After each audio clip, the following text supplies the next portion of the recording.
Let's go ahead and solve this system by graphing. There's different ways to be able to graph. One of the ways is to get it in the form of y equals mx plus b, the slope-intercept form.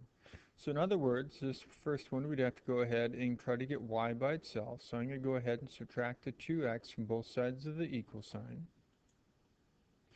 Then I got to get what's in front of y out of there. So I'd have to either, in this case, divide everything by a negative or multiply everything by a negative. And I would get this here. So in this case, I would have a y-intercept of -4. Your y-intercept is always what's after the x being added or subtracted to it. In other words, I'm going to go ahead and start out over here at -4, assuming my computer catches up to me here.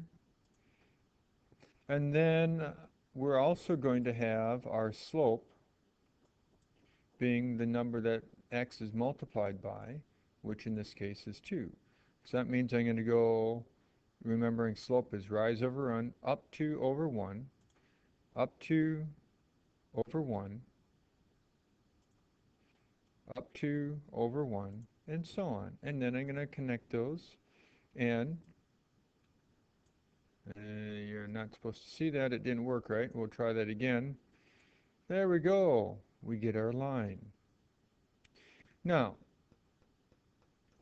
when we look at the next one, we can go ahead and do the exact same thing. Try to get y by itself. So we're going to subtract the 3x from both sides, divide everything by 4, and you'll notice we end up with fractions.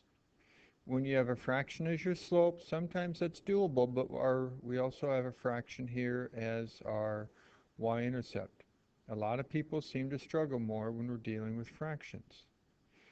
What I would do in that situation is I would no longer use the slope-intercept form, but just make myself a chart, an xy chart. I'm going to start out with x being 0. If x is 0, it's pretty easy to go ahead and figure out what y is, because x being 0 would cause that to drop out. And then to get y by itself, we divide by 4, and we get 15/4, which is 3 3/4. Then I would go ahead and let y be 0, and then figure out what x is. Well, if y is 0, that drops out, and I just have a 3x is equal to 15, and I would get 5. Then I would go ahead and plot both of those points. And then all I'd have to do is just go ahead and connect those points.